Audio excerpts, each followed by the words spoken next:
Bueno, sean todos bienvenidos a una nueva salida del baúl del saber. En esta oportunidad vamos a hablar de una teoría económica llamada el monetarismo. Hablaremos de teoría que fue desarrollada en el siglo XX y que pone un fuerte énfasis en la cantidad de dinero que circula en una economía como el principal factor que influye en la inflación y el crecimiento económico. Vamos a desglosar algunos puntos claves de esta teoría para que ustedes tengan un conocimiento general de las características y qué propone esta teoría económica. Entonces, vamos a darle. Bueno, ¿y qué es el monetarismo? El monetarismo habla acerca de los cambios de la oferta y la demanda, o sea, la cantidad de dinero en circulación, y que tiene un impacto directo sobre la economía y particularmente sobre la inflación. Es desarrollada por Milton Friedman en el siglo XX y que pone un fuerte énfasis en la cantidad de dinero que circula en la economía como un principal factor que influye en la inflación y el crecimiento económico. Según la teoría, si la cantidad de dinero en la economía crece más rápido, no me gusta, no me gusta, no me gusta, no me gusta. ¿Qué apareció otra vez? Bueno, y arrancamos con una pregunta. ¿Qué es el monetarismo? El monetarismo son los cambios en la oferta y la demanda, la cantidad de dinero en circulación. Ellos dicen que tiene un impacto directo sobre la economía y particularmente sobre la inflación. Esta teoría económica fue impulsada por el economista Milton Friedman durante el siglo XX y que pone fuerte énfasis en la cantidad de dinero que circula en una economía como un principal factor que influye en la inflación y en el crecimiento económico. Según la teoría, si la cantidad de dinero en la economía crece mucho más rápido que la producción de bienes y servicios, esto lleva inevitablemente a un aumento de precios, es decir, la inflación. Los monetaristas creen que controlar la oferta de dinero es clave para evitar problemas económicos. Explico esta parte. Cuando hay bastante circulante en la economía, es decir, que las personas tienen más acceso a recursos económicos, pues ellos buscarán o demandarán productos de bienes o servicios para poder pues, gastar este dinero. Si la producción o la oferta de bienes y servicios no alcanza a cubrir la demanda, esto genera que estos mismos productos y servicios crezcan en precio, por lo cual se presenta ese hecho inflacionario. Bueno, ahora vamos a hablar de los principales postulados del monetarismo. Y nos vamos con el primero, que dice: la inflación es siempre y en todas partes un fenómeno monetario. ¿Qué quiere decir? La inflación ocurre cuando hay más dinero en la economía de lo que se necesita para comprar bienes o servicios, lo que explicamos hace un rato. Si el Banco Central imprime demasiado dinero, los precios subirán. O sea, cuando hay bastante circulante en la economía, las personas tienen acceso a ese dinero, saldrán a comprar bienes y servicios. Si no encuentran bienes y servicios, estos bienes y servicios se encarecerán por el tema de que la oferta es baja. Segundo, el rol del Banco Central. El Banco Central es este ente que controla, digamos que vigila el crecimiento económico. ¿De qué vamos? Aquí la política monetaria debe ser predecible. Yo debo estimarla en el tiempo y evitar intervenciones repentinas. O sea, la idea es que el Estado no controle en un 100% de la economía, ¿sí? Sino que se hagan pequeños ajustes para que la economía se desarrolle.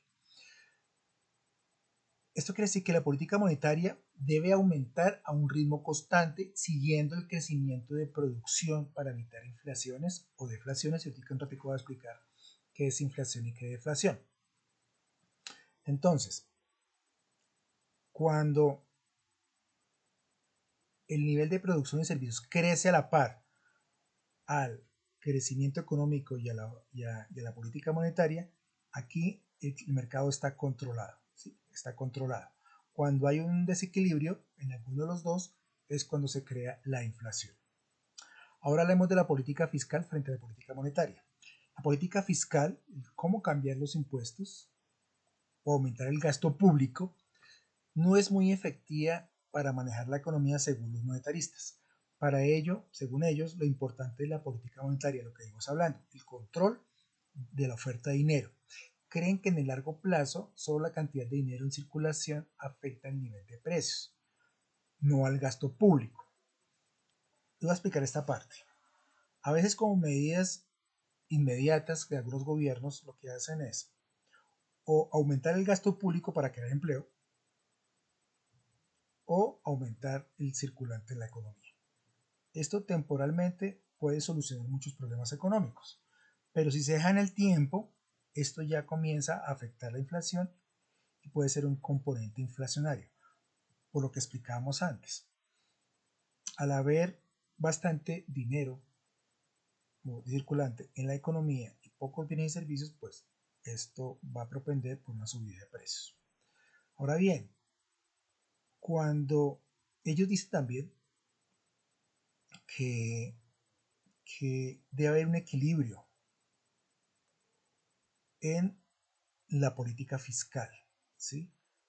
Para que no se presente el déficit fiscal. ¿Y qué es el déficit fiscal? Es cuando el Estado gasta más de lo que tiene, ¿sí? Es como si yo gastara y siempre viviera a crédito. Es algo así. Eso también afecta la economía y crea también, también es un hecho inflacionario. O cuando manejan la política, la regla fiscal. La regla fiscal es hasta qué punto el gobierno se puede endeudar. Aquí en Colombia funciona eso. Cuando se mueve esa fórmula, ¿sí? Cuando se trata de manipular, esto puede crear tensiones en la economía y lo que hace que se presenten hechos inflacionarios. ¿Okay? Ahora bien, cuarto, la curva de Phillips y el desempleo. Vamos a hablar de lo que es la inflación respecto al desempleo. Yo te voy a mostrar unas gráficas. Los monetaristas sostienen que a largo plazo no existe esa relación, ¿sí? Es decir, tratar de reducir el desempleo con política que aumenta la inflación solo funcionará a corto plazo, lo que venimos explicando. A largo plazo los precios suben, pero el desempleo vuelve a su nivel natural. Voy a explicar esa parte del nivel natural. En toda economía existe un desempleo natural. O sea, el 100% de las personas no están empleadas, siempre va a haber un porcentaje de desempleo. Ellos hablan de un desempleo sano, entre comillas, sano. Porque pues es lógico que haya algo de desempleo. Ellos hablan acerca de la flexibilidad de los salarios. ¿Ya que voy yo? En este momento los salarios son fijos. O sea, nosotros tenemos un salario fijo y de ahí no se disminuye. Cuando hay baja producción, si hay bastante demanda y la producción es lenta, esto encarece los costos de producción. ¿Por qué? Porque los salarios van a ser los mismos y hacen parte de la estructura de costos. Ellos dicen que ese salario debe ser flexible y debe ser flexible al ritmo de la producción, pues para que no se pierdan puestos de trabajo. Pero como el salario no se puede mejorar para los empleados, ¿qué hacen las empresas? Hacen despidos, o sea, se pierden puestos de trabajo. Eso aumenta el desempleo. Es lo que decimos que en el corto plazo puede ser una solución efectiva, pero a largo plazo aumentaría el desempleo y por ende pues vuelve a su nivel natural de desempleo. Eso es lo que se refiere este postulado. Ahora les voy a explicar un poco lo que es la inflación y la deflación. La inflación es el aumento generalizado de los precios de los bienes y servicios de una economía durante un periodo de tiempo, lo que reduce el poder adquisitivo. Cuando hablamos del poder adquisitivo es el poder que tienen las personas para poder adquirir bienes o servicios. También se puede entender como la pérdida de valor de una moneda en ese mismo periodo y por eso los precios de los bienes expresados en esa moneda suben. Eso es inflación. Deflación es una contracción de la oferta monetaria en una economía que puede provocar una baja general de los precios en la economía, es decir, lo contrario a la inflación.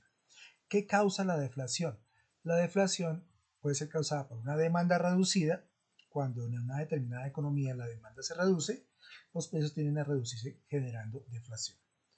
o un exceso de oferta. Por el contrario, cuando se produce un incremento en la oferta que no es capaz de absorber el mercado, se produce una reducción de precios llamado deflación.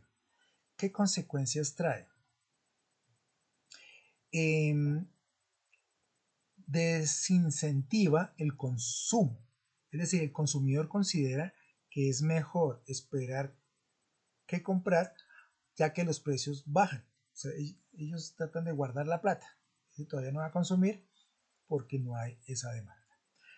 Aumenta el ahorro, porque cuando yo tengo el dinero disponible, pero no lo pienso utilizar, pues lo que hago yo es guardarlo para que me genere una mayor rentabilidad, ¿sí? Se incrementa el valor real de la deuda. Cuando el valor del dinero se incrementa el valor real de la deuda. ¿Por qué? Porque al no haber, al estar el dinero, digamos, guardado, esto incrementa el valor del dinero en el tiempo y esto aumenta la deuda de las personas que tengan deuda. Y aumenta el desempleo. Eso se debe a la reducción de los ingresos de las empresas. Al no haber consumo por parte de las personas, quiere decir que se reduce los ingresos y por ende hay ajustes de puestos de trabajo, es decir, aumenta el desempleo. Bueno, ahora voy a explicarles el tema de la inflación. Entonces, la inflación es el aumento generalizado de los precios de los bienes y servicios de una economía durante un periodo de tiempo, lo que reduce el poder adquisitivo. Cuando hablamos del poder adquisitivo es el poder que tienen las personas para poder adquirir bienes o servicios. También se puede entender como la pérdida del valor de una moneda en ese mismo periodo, o sea, cuando las monedas se devalúan. Y por eso los precios de los bienes expresados en esa moneda suben. O sea, si yo estoy comprando, yo compro en dólares y el dólar se fortalece con respecto al peso, eso quiere decir que voy a tener que sacar más pesos para poder comprar con los mismos dólares. Eso es lo que genera la subida de los precios. La deflación es lo contrario, es una contracción de la oferta monetaria en una economía que puede provocar una bajada general de los precios en la economía. Causas de la deflación, pues una demanda reducida cuando hay poca demanda, los precios tienden a reducirse generando deflación. O cuando hay un exceso de oferta, es cuando se produce un incremento en la oferta que no es capaz de absorber el mercado, ¿sí? Y se produce una reducción en los precios. Consecuencias: desincentiva el consumo. El consumidor considera que es mejor esperar que comprar, ya que los precios, ya que los precios bajen. Aumenta el ahorro. Es causado porque el dinero ahorrado tendrá mayor valor en el futuro que en el presente. O sea, si no voy a comprar nada, yo lo guardo para que genere esto un valor adicional. Se incrementa el valor real de la deuda. Cuando el valor del dinero se incrementa el valor real de la deuda. Es como si yo tuviera, esto sobre todo para los que tienen deuda en dólares, ¿sí? Hablando de la pérdida de valor de la moneda. Entonces, cuando tengo valores, y eso le pasa mucho a la economía colombiana, cuando el dólar sube, tengo que sacar más pesos para pagar esa misma deuda, entonces es cuando el valor se incrementa el valor real de la deuda. Y aumenta el desempleo. Esto se debe a una reducción de los ingresos de las empresas. Cuando hay una reducción de los ingresos de las empresas, lo que hacen ellos es eliminar puestos de trabajo, lo que genera una subida en el desempleo. Bueno, aquí les muestro un ejemplo de la curva de Phillips. La curva de Phillips son gráficos que nos muestran la relación entre la inflación y el desempleo, ¿sí? Para saber esas brechas de desempleo con relación a la inflación. Esto nos sirve para tomar decisiones macroeconómicas en un país para poder controlar eso, controlar esa inflación y cómo esa influye en el desempleo. Entonces aquí hay tres gráficas o tres ideas de cómo se ve una análisis curva Phillips para esto precisamente de la curva de desempleo. Bueno, vamos a recapitular aquí y hacer un pequeño resumen hasta acá. Entonces hemos dicho que el efecto que tiene el dinero en la economía, que es bastante importante para los monetaristas, ¿sí? Hablamos del rol del Banco Central, que se encarga de la oferta monetaria, es decir, impresión del dinero Por eso es importante que el Banco Central sea un ente autónomo al gobierno. La manipulación de los tipos o tasas de interés, esto lo hace el Banco Central para controlar la inflación, encarecer el dinero para que haya mayor o menor demanda de dinero y tener control de la inflación. El Banco Central en este momento, el Banco de la República en mi país, Colombia, lo hace. Ahora bien, un incremento en la oferta monetaria generaría un incremento en la producción en el corto tiempo, ¿sí? Porque va a haber capital. Pero en el largo tiempo, en largo plazo, esto genera un incremento de precios. Como decimos, como hemos diciendo, si no crecen a la par la producción a la demanda, esto es un hecho inflacionario. Los keynesianos daban importancia a la política fiscal incrementando el gasto público. Ellos decían que para incrementar la economía, la dinamismo de la economía, había que aumentar el gasto público para generar puestos de trabajo. Por eso muchos estados, una de las estrategias es aumentar puestos de trabajo, aumentar ministerios, aumentar entidades gubernamentales para generar puestos de empleo, generar consumo y que ese mismo consumo jale la producción, ¿sí? Pero los monetaristas creen que esto no es efectivo. ¿Por qué?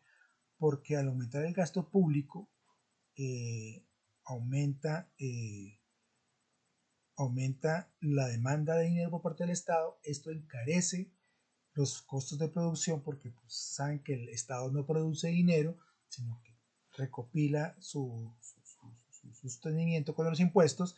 Al encarecer con impuestos a las empresas, al afectar a las empresas con impuestos, esto encarece los productos, lo que puede generar una baja oferta de productos, una gran demanda de productos, los precios suben y se crea el hecho inflacionario. Es por eso que ellos creen que no es efectiva.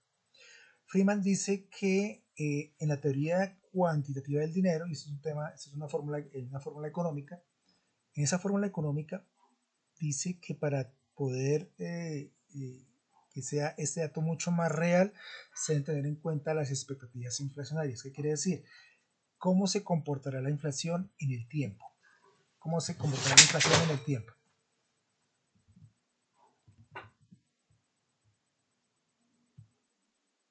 Bueno, acá les muestro tres ejemplos de lo que es la curva de Phillips. Y la curva de Phillips, ¿qué nos muestra? Nos muestra o confronta lo que es datos inflacionarios, datos de la inflación, contra el desempleo. Entonces muestra cómo es esa relación entre desinflación y desempleo, muestra esas brechas que se presentan. ¿Esto para qué nos sirve? Para tomar medidas o estrategias macroeconómicas para poder mantener controlado el desempleo y controlado lo que es la inflación. Bueno, vamos a hacer un pequeño recorderizo hasta aquí. Efectos que tiene el dinero en la economía. O sea, eso es lo que dicen los monetaristas, que el dinero tiene un efecto importante en la economía. El Banco Central es quien se encarga de la oferta monetaria, es decir, imprimir el dinero. Manipula las tasas de interés o las tasas de interés. ¿Esto con qué lo hace el gobierno? Lo hace el Banco Central, lo hace para mantener controlado la inflación. Es por eso que es importante que el Estado no tenga injerencia en el Banco Central, sino que el Banco Central sea un ente autónomo para tomar ese tipo de decisiones. Ahora bien, un incremento en la oferta monetaria generaría un incremento de producción en el corto plazo. En el corto plazo. ¿Por qué? Porque al haber recursos económicos, pues las empresas pueden producir más, pero al mismo tiempo los ciudadanos también tienen acceso a ese dinero. A largo plazo, esto generaría un incremento en los precios. ¿Por qué? Porque si la producción de bienes o servicios no crece a la par de que crece esta oferta monetaria, esto habría una brecha entre oferta y demanda y por ende lo que hace es subir los precios. Los keynesianos daban importancia a la política fiscal incrementando el gasto público. ¿Por qué? Recordemos que los keynesianos decían que ellos debían incentivar el empleo. Al incentivar el empleo, se incentiva el consumo, y al incentivar el consumo se incentiva la producción. Pero si al aumentar el gasto público, el Estado necesita recursos para mantener ese gasto público. ¿Qué hace? Aumenta los impuestos, lo que afecta a las empresas, lo que afecta a los costos, y esto puede disminuir la producción, y al disminuir la producción puede ampliarse esa brecha entre oferta y demanda, lo que hace que los productos se encarezcan. Ahora bien, cuando el Estado incrementa los impuestos, esto pega directamente a la estructura de costos de los productos. Quiere decir que al aumentar el costo, aumenta el precio y por ende se puede bajar la demanda. Lo que generaría lo que genera estos altos costos también en la empresa es que al ajustar su contabilidad o su estructura de ingresos y gastos, lo que hacen las empresas es prescindir de puestos de trabajo para poder equilibrar eso, y esto aumenta el desempleo. Por eso la política monetaria, pues para los keynesianos no la consideraban efectiva. El gasto público, la política fiscal para los monetaristas tampoco la consideraban efectiva. Ahora bien, Friedman, hay una fórmula económica que se llama la teoría cuantitativa del dinero. Ahorita no voy a hablar de ello, solamente voy a mencionarla, en donde Friedman decía: a esa fórmula de la teoría cuantitativa del dinero hay que tener en cuenta las expectativas inflacionarias. Cuando hablamos de expectativas, es lo que yo pienso que se va a comportar la inflación a lo largo del tiempo. Yo voy a tener en cuenta cómo ese comportamiento inflacionario a lo largo del tiempo para poder controlar la oferta de dinero. Bueno, ahora vamos a hacer un paralelo entre el monetarismo y el keynesianismo. Perdón. Para el monetarismo, pero para el keynesianismo, es importante el gasto público y la política fiscal. Ya venimos hablando de eso. En la época de los 70 se presenta una crisis económica, platicamos a la que es esta inflación, que la teoría económica que inicia en ese momento no puede dar respuesta a este suceso económico. Y es por eso que, digamos, que queda en este momento obsoleta y entra el monetarismo. El keynesianismo habla de los tipos de cambio fijos, o sea, el patrón oro amarrado al dólar. Ahorita vamos a explicar lo que pasó con el acuerdo Bretton Woods, que originó pues, ligar el dólar al oro. Para los monetaristas, lo importante es el control de la inflación, ¿sí? Si se requiere reducir el desempleo, era a costa de incrementar la inflación. Ellos dicen: si ellos quieren combatir el desempleo, eso va a crear inflación. Y los tipos de cambio deben ser flotantes, es decir, que hagan parte del mercado. Entonces, recapitulemos. Los keynesianos creen que el Estado debe intervenir activamente en la economía. Ellos creen eso, usando el gasto público y la política fiscal para estimular la demanda en tiempos de crisis. O sea, aumentar la demanda en tiempos de crisis, inyectar capital, aumentar el gasto público. Los monetaristas, por el contrario, creen que el Estado no tiene que ingerir mucho, o sea, tiene que tener un rol limitado en la economía. Y la política fiscal no es efectiva para ese tipo de situaciones de crisis económica.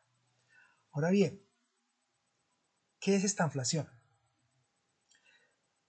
Esta inflación es cuando se incrementa la inflación y al mismo tiempo se incrementa el desempleo. Cuando ocurren las dos al mismo tiempo, se puede hablar de esta inflación. También es conocido en el argot económico como el trade-off, que es intercambio entre desempleo e inflación. Es decir, cuando se presentan estas dos situaciones, desempleo e inflación, es cuando tenemos una estanflación. Hablaba de una crisis de los años 70. ¿Qué pasó ahí? En los años 70 se presenta una crisis por el incremento de los precios del petróleo. Y ya después haré otra salida hablando acerca de esta crisis del año 70, pero por ahora lo menciono. Hay una crisis al aumento de los precios del petróleo, ¿sí? Lo que hace que se rompa el sistema de cambio fijo que entraba en crisis en el sistema de Bretton Woods. Y voy a explicar entonces qué se refiere con Bretton Woods en los años 70. Bueno, para explicar lo del sistema Bretton Woods voy a hablar acerca de sistema de cambio fijo, que era algo que era característico en ese sistema, en el sistema keynesiano y en el de Bretton Woods.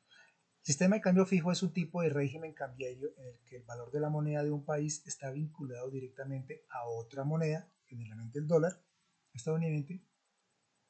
Esto significa que el Banco Central del país se compromete a mantener, Estados Unidos, mantente comprometer el tipo de cambio dentro de unos márgenes muy estrechos o fijos. ¿Cómo funciona? El Banco Central tiene que intervenir activamente en el mercado para mantener el tipo de cambio. Lo hace comprando o vendiendo divisas extranjeras para ajustar la oferta y demanda de su propia moneda. Por ejemplo, si la moneda local se devalúa frente a la moneda a la que está vinculada, el Banco Central utilizará sus reservas de divisas extranjeras para comprar su propia moneda y estabilizar el tipo de cambio. ¿Qué ventajas tiene esto? Estabilidad. Al mantener el tipo de cambio fijo se reduce la incertidumbre para los importadores y exportadores inversionistas internacionales, ya que saben cuál va a ser el valor de la moneda en el futuro por el cambio fijo. La desventaja es que pierde autonomía, el Banco Central pierde la capacidad de aplicar políticas monetarias autónomas. Esto significa que no puede ajustar las tasas de interés libremente para responder a los shocks económicos internos de cada país. Necesidad grande de reservas de divisas. Para defender el tipo de cambio fijo, el país necesita contar con grandes reservas de divisas extranjeras. Si el país se queda sin reservas, no puede mantener el tipo de cambio y podría verse obligado a devaluar su moneda. Bueno, ahora vamos a hablar del colapso del sistema de Bretton Woods. El sistema de Bretton Woods se estableció en 1944 y fue un régimen de tipos de cambios fijos, ya explicamos que son cambios fijos, donde las monedas de los países se vinculaban al dólar estadounidense y el dólar estaba respaldado en oro. Sin embargo, este sistema empezó a fallar en los 70 por varias razones. La primera, falta de reservas de oro en Estados Unidos.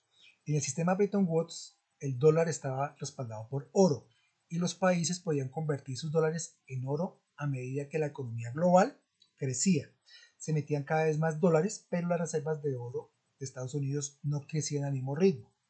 Esto creó una desconfianza en la capacidad de Estados Unidos para convertir los dólares en oro, ya que tenía más dólares en circulación que oro disponible. ¿Qué genera esto? Como segundo, déficit comercial y financiero en Estados Unidos. Durante los años 60, Estados Unidos comenzó a tener grandes déficits debido a la financiación de programas sociales internos y a los gastos militares relacionados con la guerra de Vietnam. Para cubrir estos gastos, el país imprimió más dólares, lo que generó inflación y debilitó el valor del dólar, agravando la desconfianza en su respaldo en oro. Entonces, ¿qué pasa después? Crece la demanda de conversiones de oro. A medida que los países empezaron a acumular grandes cantidades de dólares en sus reservas, surgieron temores sobre la solidez del dólar.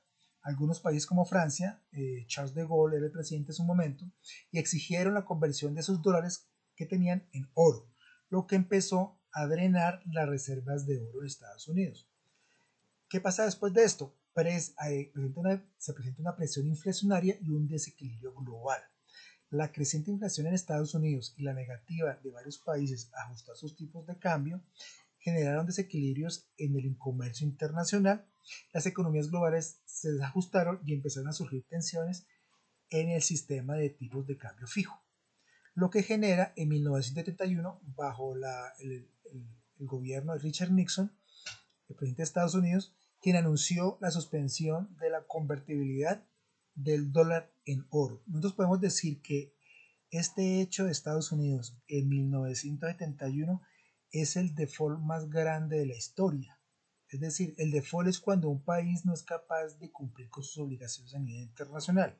El hecho de que Nixon dijera no voy a permitir más el cambio de dólares por oro hace que se presente esta situación. Esto se conoce como el Nixon Shock y esto marcó el colapso formal del sistema Bretton Woods, ya que sin la convertibilidad del dólar dejó de ser una moneda vinculada al oro y el sistema de tipos de cambios fijos se desboronó. Entonces, en resumen, el sistema Bretton Woods comenzó a fallar por falta de confianza. O sea, perdía la confianza, ahí ya comenzamos a fallar. Por la conversión del dólar en oro. El El aumento de inflación en Estados Unidos, los desequilibrios comerciales, el agotamiento de las reservas de oro genera el colapso del sistema que llevó al mundo a adoptar otro sistema de tipos de cambio como los flotantes a partir de 1900, de los años 70. Bueno, y ustedes preguntan, ¿pero qué son cambios flotantes? Los cambios flotantes son un sistema en que el valor de la moneda no está fijado por el gobierno o una autoridad monetaria, sino que fluctúa libremente según el mercado, según la oferta y la demanda. Esa moneda, su valor lo define el mercado, no lo define un ente o una institución. ¿Qué características principales tienen los tipos de cambio? Son determinados por el mercado, como ya lo decía. El precio de la moneda, o sea, su tipo de cambio, sube o baja según las fuerzas del mercado, es decir, según la oferta y la demanda de esa moneda en los mercados de divisas.